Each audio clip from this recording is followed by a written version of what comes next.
Imagine, imagine this. You spend $250,000 for a once-in-a-lifetime trip to see the Titanic. Wow. And it turns into a nightmare. Yeah.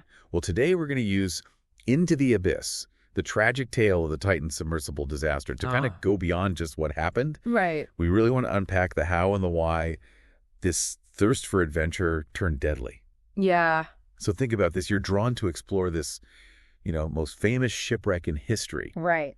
Only to become part of a similar tragedy. Yeah. That's what we're diving into today. It's a story that I think really showcases the fine line between innovation and recklessness, especially when you're talking about the deep ocean, which is just unforgiving. Absolutely. So to start out, let's talk about OceanGate's Titan Submersible. This was the experimental vessel that was supposed to take tourists down to the Titanic. Yeah. But even just the design itself raises all sorts of questions. Absolutely. Yeah. One of the biggest red flags when you read about this is the hull model. They chose to construct it out of carbon fiber. Carbon fiber, I always thought of that as like strong and lightweight. It is incredibly strong. Yeah. And it is very lightweight, but it's not typically used for deep sea submersibles. Okay, so why is that? I mean, what's the problem with using carbon fiber at those kinds of depths? Well, it all comes down to pressure. Okay. So you're talking about almost 4,000 meters below the surface where the Titanic rests. Right. That's a lot of water on top of you. Yeah. And that translates to over 6,000 pounds per square inch of pressure. That's intense. Carbon fiber, while strong, can develop microscopic cracks under repeated stress. Oh, okay. This is something known as fatigue. Okay. And these tiny flaws can become catastrophic failure points under that kind of pressure. Oh, wow. So it's not necessarily that carbon fiber is a bad material. It's that when you subject it to those kinds of pressures repeatedly over time, that's where it becomes a problem. Right.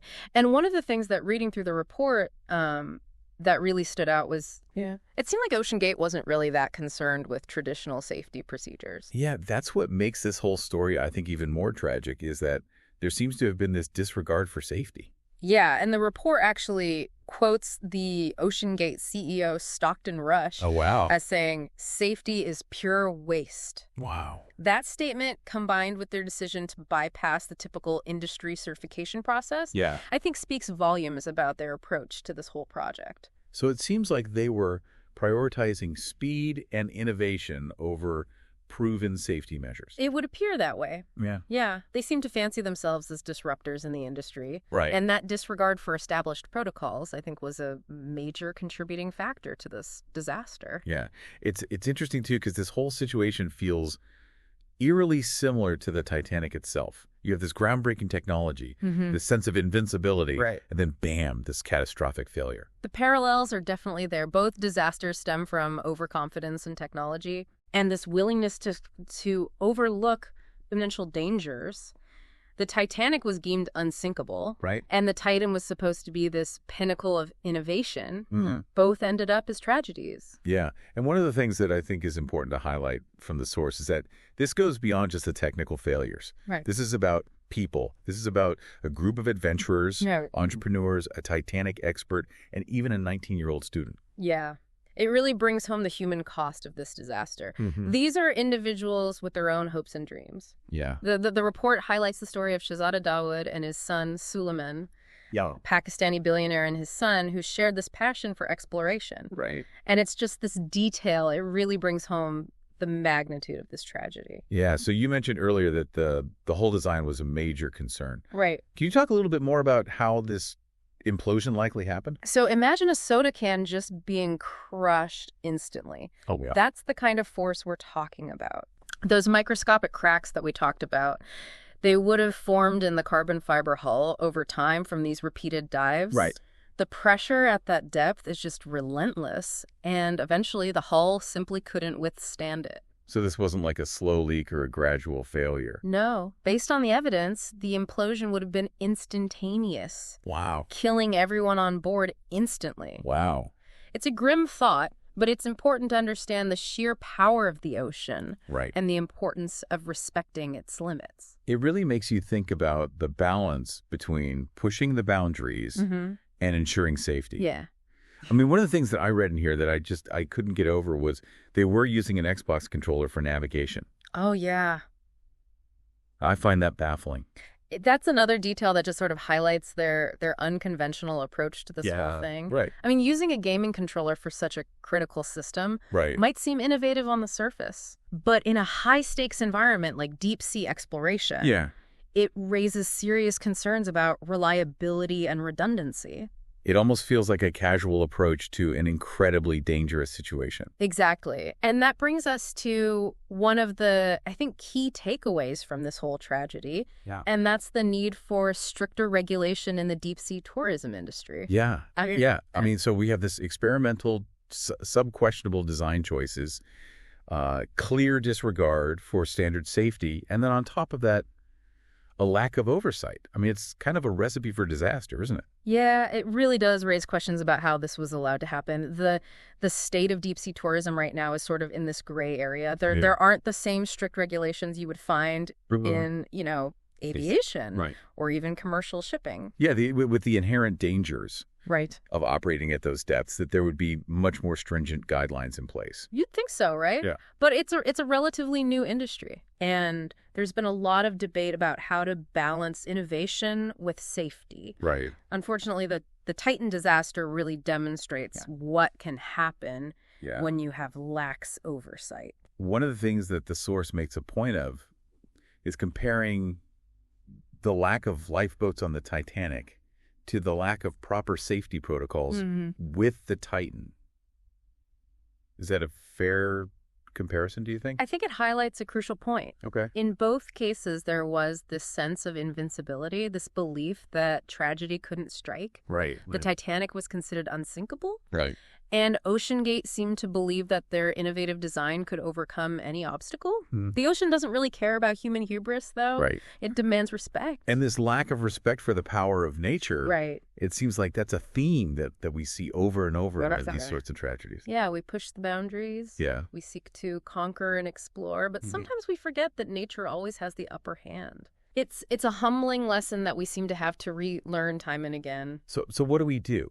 What are some concrete steps that we can take to prevent something like this from happening again? Well, for starters, we need to establish clear and enforceable regulations for the deep-sea tourism industry. Yeah. This should include rigorous safety standards for submersible design, construction, and operation. We need to move away from this self-regulated environment and establish a framework that puts safety above all else. Yeah, that makes sense. Yeah. I mean, we wouldn't allow airplanes to fly without proper inspections and certifications. Right. It should be the same for deep-sea submersibles. Precisely. And beyond just regulations, there needs to be a cultural shift within these companies. Okay. A culture that prioritizes safety over speed. Okay. That encourages thorough testing and welcomes outside scrutiny. It seems like the drive to innovate and be the first can sometimes overshadow just basic safety concerns. That's a danger in any industry, but especially one where the stakes are so high. The allure of pushing the boundaries can be intoxicating, but we have to remember that human lives are on the line. Yeah. This report really does underscore the need for a more cautious approach to exploration, I think particularly when you're dealing with such unforgiving environments. Absolutely.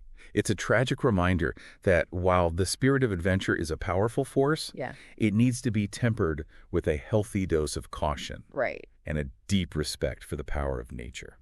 So the story of the Titan is obviously a tragedy. Yeah. But can we learn something positive from it?